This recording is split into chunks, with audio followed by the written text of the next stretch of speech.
Political संगठन है।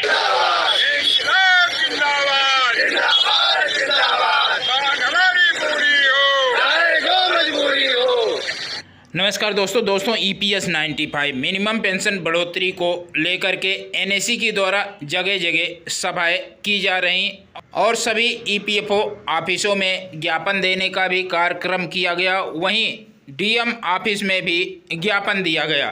दोस्तों 27 मार्च 2025 को वेस्ट बंगाल में भी NSE टीम ने पेंशन बढ़ोतरी को लेकर के पेंशनधारकों को संबोधित कर क्या कुछ कार्रवाई की गई अभी तक उसके बारे में बताया। संगठन है ना, ये मेरी संगठन नहीं है, इन लोगों की भी संगठन नहीं है, ये आपकी संगठन है और आपके जैसे पूरे देश के 80 लाख रिटायर्ड लोगों की संगठन।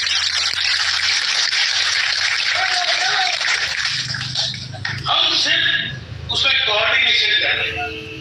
हम चाहते हैं कि सब लोग इकट्ठा आ जाए, अपना हक मिलेगा और आगे भी चल के किसी कामगारों पे अन्याय ना हो, इसलिए ये संगठन है, ये नॉन पॉलिटिकल संगठन है।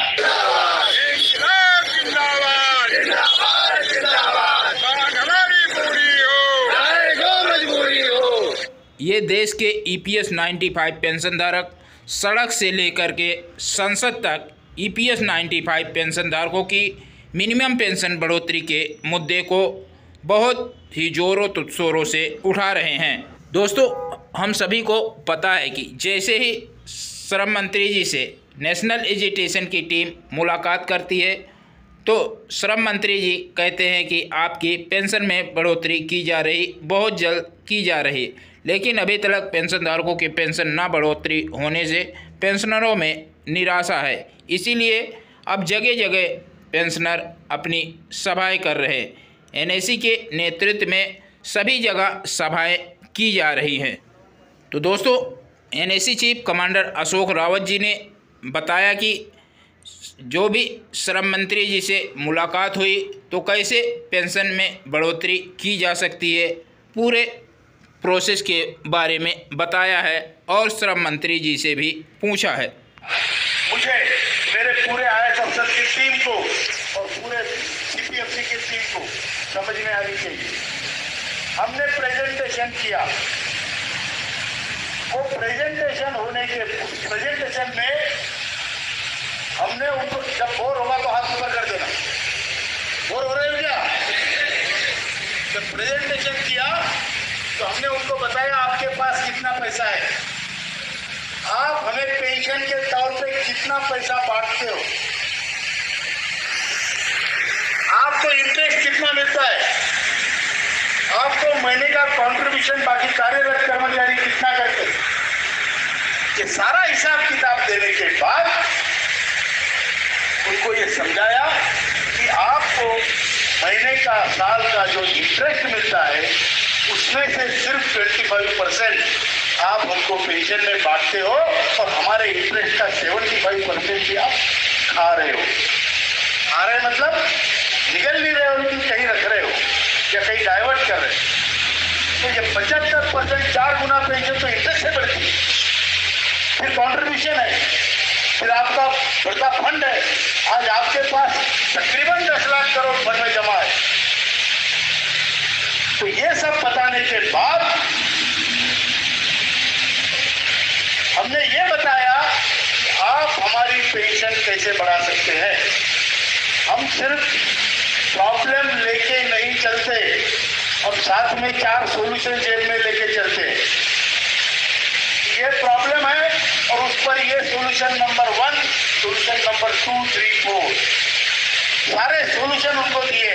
दोस्तों देख सकते हैं लोकसभा के सांसद श्रीरंग अप्पा वार्णे जो कि शिवसेना मावल महाराष्ट्र से सांसद हैं, इन्होंने बहुत ही बेहतर ढंग से EPS 95 पेंशनधारकों की मिनिमम पेंशन 9,000 रुपये करने की मांग उठाई है। श्रीरंग अप्पा आ गई बात, बहुत आगे बहुत आगे। धन्यवाद सभापति महोदय। मैं आपके माध्यम से सरकार का ध्यान देश के 67 लाख EPS 95 पेंशन धारकों के गंभीर समस्या के और आकर्षित करना चाहता हूँ। इसके पहले भी सदन में कई सारे सांसदों ने इस बारे में सरकार का ध्यान आकर्षित किया है। महोदय, देश भर में लाखों EPS 95 के अंतर्गत पेंशन धारक न्यूनतम पेंशन प्राप्त करते, जो कि मात्र 1000 प्रति माह है।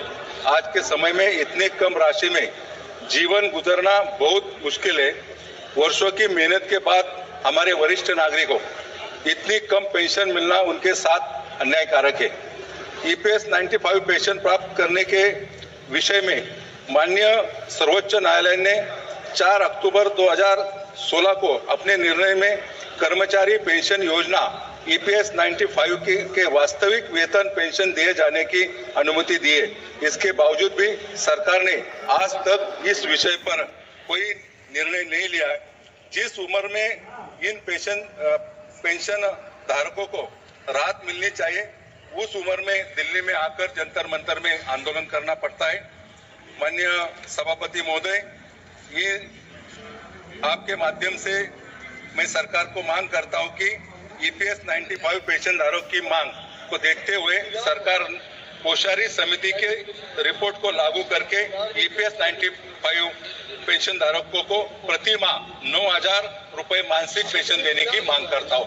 धन्यवाद। धन्यवाद। श्री मुकेश, आपने देखा कि किस तरह से सांसदों के द्वारा, माननीय मंत्रियों के द्वारा पेंशन बढ़ोतरी के मुद्दे को उठाया जा रहा है। वहीं नेशनल एजिटेशन टीम लगातार EPFO ऑफिस का घेराव कर उन्हें श्रम मंत्री मनसुख मांडविया जी के नाम, प्रधानमंत्री नरेंद्र मोदी जी के नाम ज्ञापन दे रही है।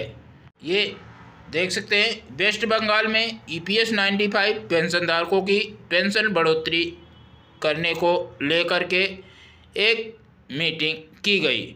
नेशनल एजिटेशन टीम लगातार पेंशनधारकों की पेंशन बढ़ोतरी को लेकर के सरकार पर दबाव बना रही है, चाहे वो EPFO ऑफिस हो या श्रम मंत्रालय हो या वित्त मंत्रालय हो, सभी जगह या आपका लोकसभा या राज्यसभा हो, सभी जगह पेंशन बढ़ोतरी के मुद्दे को लेकर के सरकार पर दबाव बना रहे।